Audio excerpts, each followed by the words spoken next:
Oh, I took it in 8th grade, and I've totally goofed off and got like a C, first C I'd ever gotten in my whole life. And my parents like freaked out. Oh, you got a C! Oh my God, end of the world! Yeah, okay, so they make me go repeat it in summer school, and that's the guy who used to say, "Let's do it to it," just before every test, and it's so stupid. But yeah, that's what brought that to mind. And then, so yeah, I repeated it and got a B. My parents were happy enough, I guess. Whatever. And then, so I needed 2 years to graduate, so I didn't take it again until I took second year when I was a senior. And yeah, this is sad. Don't do this, man. Don't waste your life.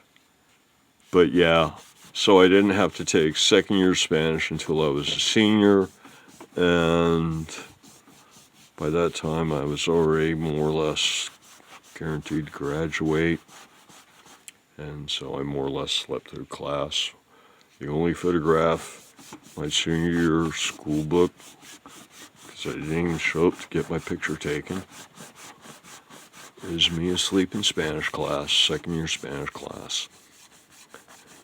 Somebody in the class happened to be a photographer for either the yearbook staff, which was the school newspaper staff. You know how schools are, high schools are.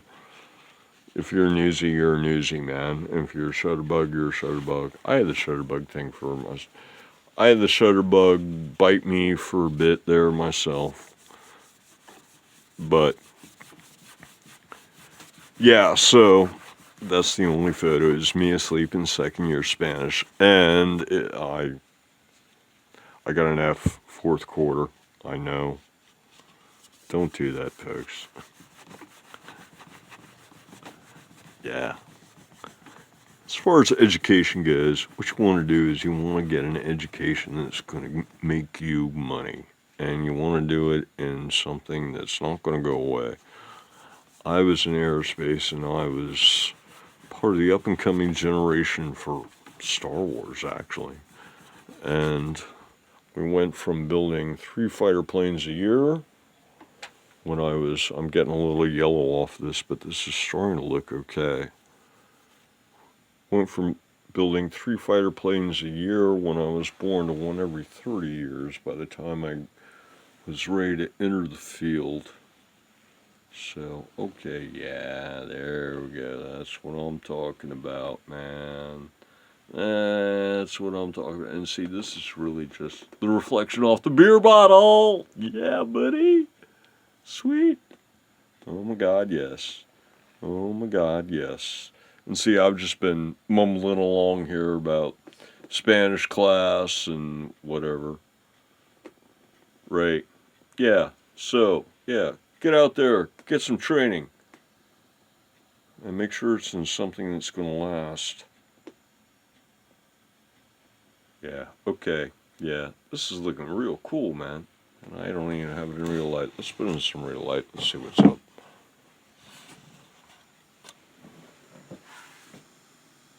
Okay, there you go.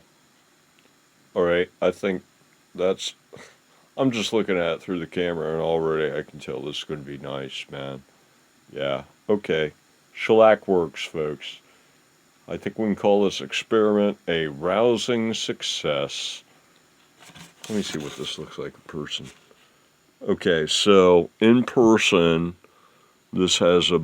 It's definitely flat and glossy, but it's not really like mirror. But that's okay, because you know what? I'm not done yet. Yeah, I know. Yeah, just when you think it's all over, the process is not quite all over, because there's still even more that we can do. There's one more trick. We have one more card to play. So, yeah, it's wax time. Hold on. looking at this without wax, I'm thinking it's not gonna turn out as glossy as enamel, which was, let me get some enamel. Okay, yeah, there's the lacquer. This is enamel. The only difference is the wax. And yeah, I mean, look at this, man. This stuff is like, wow. That's some serious candy there compared to this. So, but this is still, I mean, this is still quite nice. You know, I mean, this is glass smooth. I mean, I can feel just hair grain. You know, I mean, this would be considered a fine guitar in anybody's book. In anybody's book. I mean, this is, yeah, it's real nice vintage kind of a finish. I mean, this is like, this has, well, it feels like lacquer. And you can see some of the, or can you? The camera can't quite pick it up, but yeah, there's a couple of scratches in there still, but yeah, what can I say? I still haven't really played around with the buffer. This, where did this go? I lost this. Hold on a sec. Pause. Okay, this is the buffer test. This is, originally I stained it with some blue and then I hit it with some lacquer. You can see it there. And then I hit it with the buffer wheel on the grinder. But first time I ever used a buffer wheel or rouge or any of that stuff. Got too much red on it, and of course I burned through it. So planed it back down. I've got another like 4 coats on it, and I think I'll have at it with like, you know, a soft wheel instead of a hard wheel, and no anything, no rouge at all to start with. Or, you know, I might go with like, hold on, a Scratch X, or like a non-polymer version, like, hold on, like maybe this stuff. What is this? Turtle Wax Clean Finish Polishing Compound. But yeah, it's a really light cream polishing compound, so I think I'd feel much more confident with that at high RPMs and potentially high surface temperatures. So yeah, see if I can get a little bit to come out here. Yeah, that's the idea. Something soft, man, something soft. So anyway, let's get back to it here.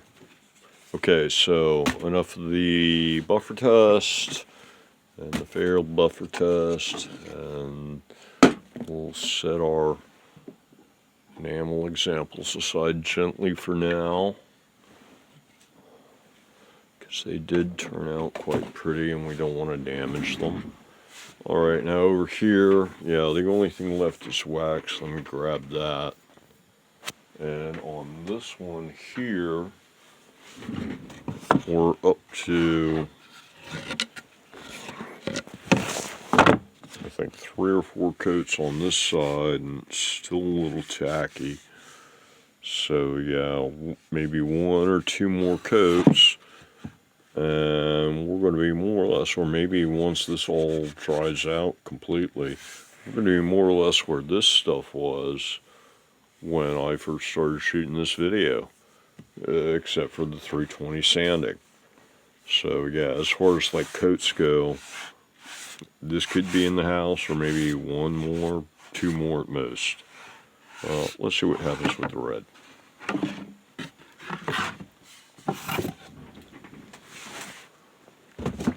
And then I'll put some wax on that other one, and between all this, alright, so that's the coating, that's the polishing, and we'll see how the red versus the purple works out. This actually looks much more promising. Obviously, the yellow works well with the amber lacquer, but duh. So yeah, I'm really kind of surprised. I mean, I'm catching some purple hues through the camera here, some really actually kind of nice purples, but in real life, it's not really. I mean, yeah, maybe sort of. It's kind of got a little bit of that sort of purple heart tint to it, but not not like not like my fingers, you know. So yeah, it's not all that. It's not all that. It's a good grain pop, I suppose, but yeah, it's not quite as purple. Maybe I should have sanded back even more. And it was already looking, super lavender. And this camera really just, yeah.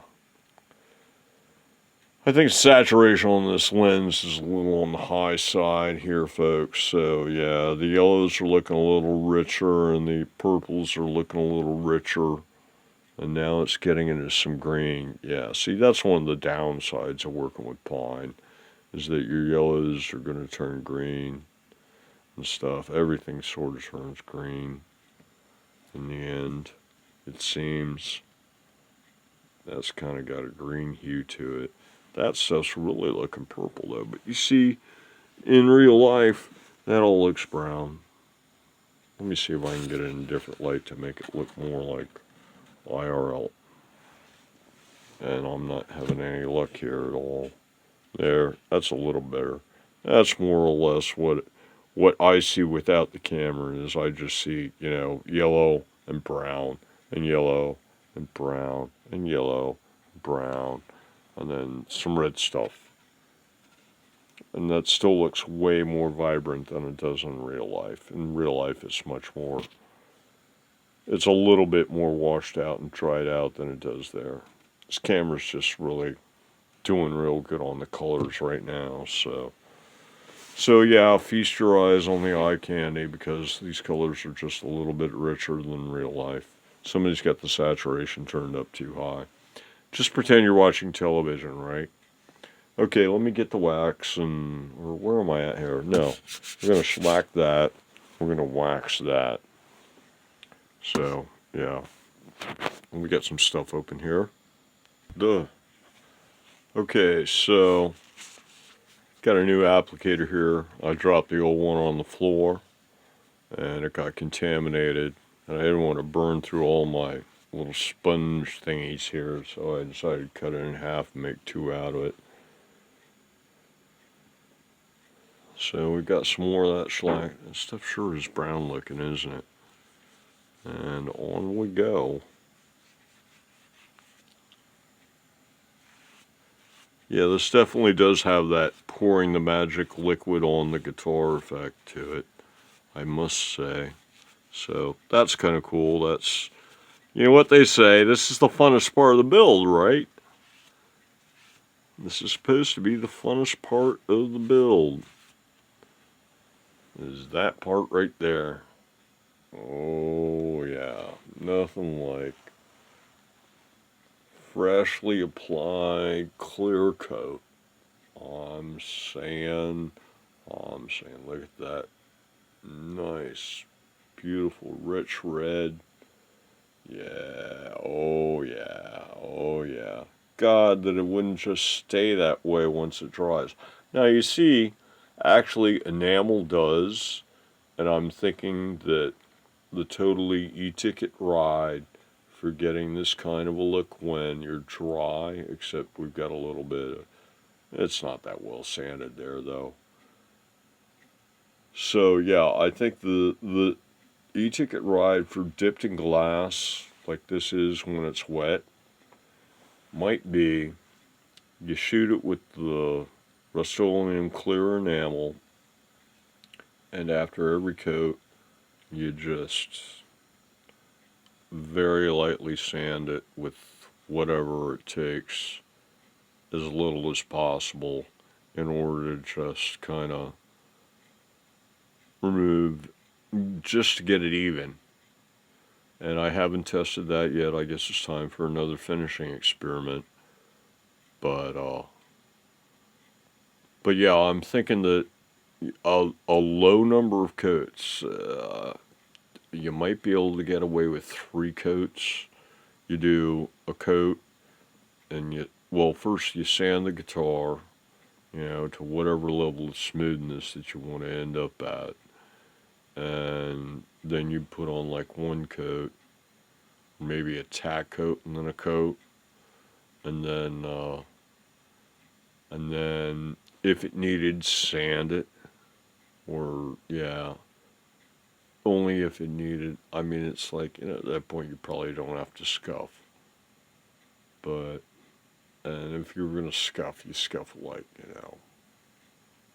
1,000, something like that.